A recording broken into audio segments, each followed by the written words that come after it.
గురుగారు ఇంకోటేంటంటే, పూజ చేసే ముందు జనరల్‌గా ఆచమనం చేస్తూ ఉంటారు గదా! అసలు ఈ ఆచమనం అంటే ఏంటి? ఎందుకు ఆచరించాలి? ఎలా చేయాలో చెప్పండి? అయితే మంచి ప్రశ్న అడిగారు. ఆచమనము. ఈ ఆచమనం అనేటువంటిది భగవంతుడి కార్యక్రమం చేసేటప్పుడు బాహ్య శుద్ధి, అంతర్శుద్ధి అంటారు. ఈ బాహ్య శుద్ధి అనంటే మనం దేవాలయంలో గానీ, లేదా ఏదన్నా వ్రతం గాని చేసుకునేటప్పుడు మనం పరిశుభ్రంగా స్నానం చేద్దామంటాం. ఈ స్నానం చేయటం వల్ల పైన ఉన్నటువంటి యొక్క చర్మం మాత్రమే శుద్ధి అవుతుంది.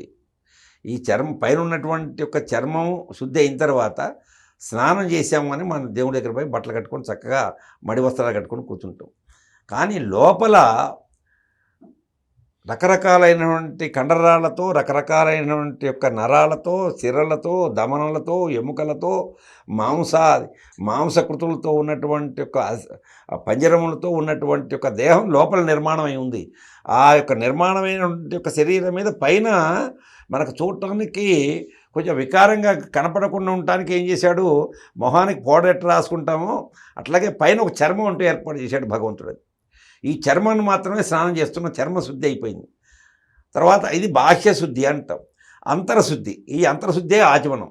అక్కడ కూర్చున్న తర్వాత వ్రతం దగ్గరికి కూర్చున్న తర్వాత 3 సార్లు ఆచమనం ఇస్తారు. ఆ బ్రాహ్మడు ఉన్నటువంటి అక్కడ వశిష్ఠ స్థానంలో ఉన్న బ్రాహ్మడు 3 సార్లు నీళ్లు తాగండి అని. ఆ నీళ్లు తాగటం అనేటువంటిది ఆచమనం అంటాం. దాన్ని రకరకాల ఆగమనాలతో, రకరకాలైనటువంటి పద్ధతులతో ఇస్తారు. ఏది అయినప్పటికీ కూడా ఏది దోషం కాదు, ఏది చేయకూడనటువంటిదే కాదు. అన్నీ కేశవాయ స్వాహ, కేశవాయ స్వాహ, మాధవాయ స్వాహ, కృష్ణాయ గోవిందాయ స్వాహ అంటారు. లేదా కొంతమంది ఋగ్వేద ప్రణాతు, యజుర్వేద ప్రణాతు, సామవేద ప్రణాతు అని చెబుతారు. వేదాలని స్మరించుకుంటూ చేస్తారు.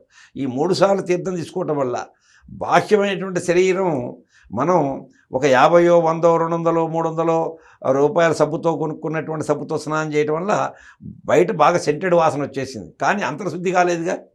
ఈ అంతర్శుద్ధి దేనివల్ల అవుతుంది? వేదమంత్రోచ్చారణ చేసేటువంటి తీర్థం లోపలికి తాగటం వల్ల, లేదా భగవన్నాముడితో ఒక ఉద్ధరణ తీర్థం లోపల తాగటం వల్ల అది లోపల శుద్ధి అయిపోతుంది. బాహ్యం ఎట్లా శుద్ధి అయిపోయిందో అంతర్శుద్ధి కోసమే ఆచమనం.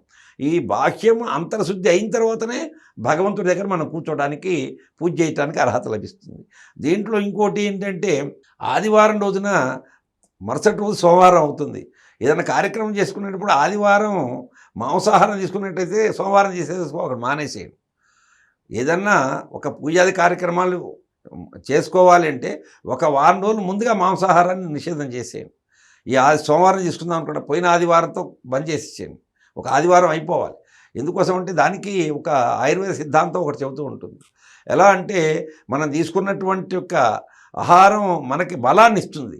బలాన్ని ఇచ్చేటువంటి సమయంలో కొన్ని రోజులు పడుతుంటుంది. అది అస్థిగా మార్చడం, నిమజ్జనగా మార్చడం, దాన్ని రక్తంగా మారటం వల్ల కొన్ని రోజులు పడుతుంటుంది.